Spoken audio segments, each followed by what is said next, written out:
इन्नल हम्दुलिल्लाह वस्सलातु वस्सलामु अला रसूलिल्लाह व बाद अद-दर्सुत तासिअ वल इशरून अत-तरगीब अला इस्तिमरार अला ताआत व फ़िअलिल खैरात बाद रमज़ान। 29वां दर्स रमज़ान मुबारक के बाद इताअत व फरमाबरदारी को मुस्तकिल करने का बयान। दोस्तों और भाइयों, ये इताअत और फरमाबरदारी ये कोई मौसम ख़ास नहीं है। जिस तरह अल्लाह रब्बुल आलमीन तमाम महीनों का रब है, इसी तरह रमज़ान मुबारक का रब है। लिहाजा हमें उम्र भर अल्लाह रब्बुल इज़्ज़त की इबादत करनी चाहिए। अल्लाह रब्बुल आलमीन ने कुरान करीम में इरशाद फरमाया, वअब्दु रब्बका हत्ता यातियकल यकीन, कि अपने रब की इबादत करते रहो यहाँ तक कि मौत आ जाए।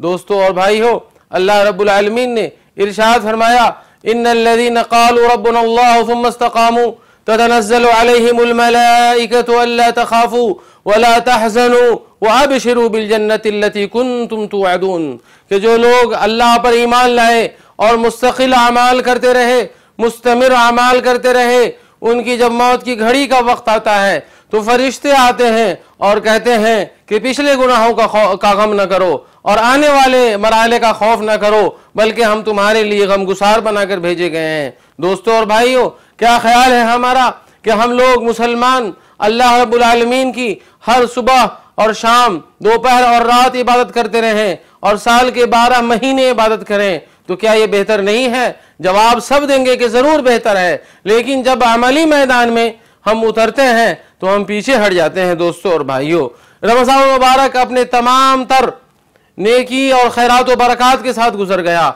ये मौसमी इबादत था। दुनिया के तमाम मुसलमानों ने जो ज़िंदगी में कभी भी नमाज नहीं पढ़ते थे, तरावी की नमाज पढ़ने लगे। फ़र्ज़ नमाज के साथ साथ जो सदक़ा खैरात नहीं करते थे, रमज़ान में गरीबों पर सदक़ा किया है। जो लोग अच्छे काम नहीं करते थे, उन्होंने अच्छे काम किए हैं। लेकिन जैसे ही रमज़ान मुबारक का माह गुजर जाता है, ईद की नमाज हम पढ़ लेते हैं, तो हम समझते हैं कि जी हम आज़ाद हो गए फिर 11 महीने के लिए।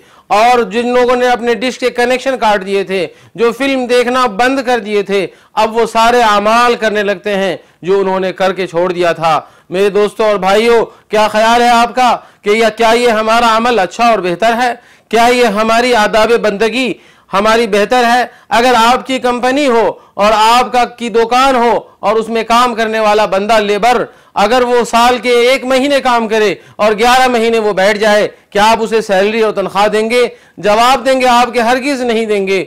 लिहाजा ये हमारे लिए कैसे मुनासिब है कि हम रमज़ान मुबारक में तो परहेजगार नेकोकार बंदे बन जाएं, नमाजी और परहेजगार बन जाएं, लेकिन रमज़ान मुबारक के गुजरते ही हम जी अपनी पुरानी रविश पर चले आएँ, पुरानी रविश पर बाकी आ जाएँ। उलमाए किराम ने कहा कि ये अमल की कबूल ना होने के आसार हैं, इसलिए कि अमल के कबूलियत के आसार में से ये हैं कि इंसान जब एक नेकी कर लेता है तो उसके बाद फिर वैसी ही नेकी दोबारा करता है या उससे अच्छी नेकी करता है, तो इसका ये माना होता है कि पिछले गुनाह हमारे मुआफ़ हो गए और पिछला साबिक़ा अमल कबूल हो गया। लेकिन अगर हम ऐसा नहीं करते तो फिर हमारे अमल पर शक होता है कि जी वाकई इसने एक मौसमी मुसलमान है, रमज़ानी मुसलमान अगर इनको कहा जाए तो गलत नहीं होगा।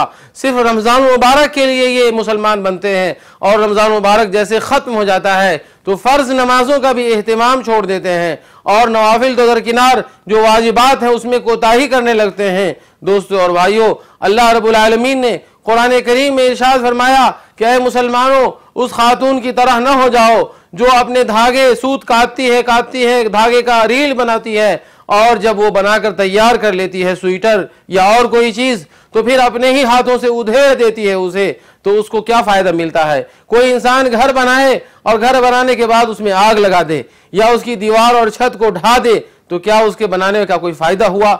ऐसे ही रमज़ान मुबारक में मुसलमान दीवार बनाते हैं और वो छत बनाते हैं, फिर उसके बाद उसको अपने ही हाथों शव्वाल से ढाना शुरू करते हैं, यहाँ तक कि शाबान के महीने तक अपनी बनाई हुई इमारत को ढा कर ख़त्म कर देते हैं, फिर रमज़ान में वैसी इमारत बनाते हैं।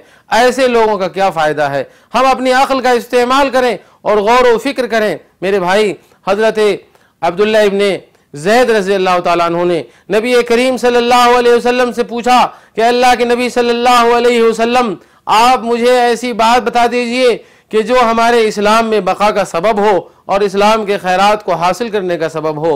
आप सल्लल्लाहु अलैहि वसल्लम ने इरशाद फरमाया, कुल आमनतु बिल्लाहि सुम्मा इस्तक़िम, कि आप कहिए कि मैं अल्लाह पर ईमान लाया, यानी अपना अकीदा सही कर लो और फिर उस पर बाकी रहो, यानी उसके अमाल करते रहो। दोस्तों, बगैर अमल के ईमान का कोई फ़ायदा नहीं है।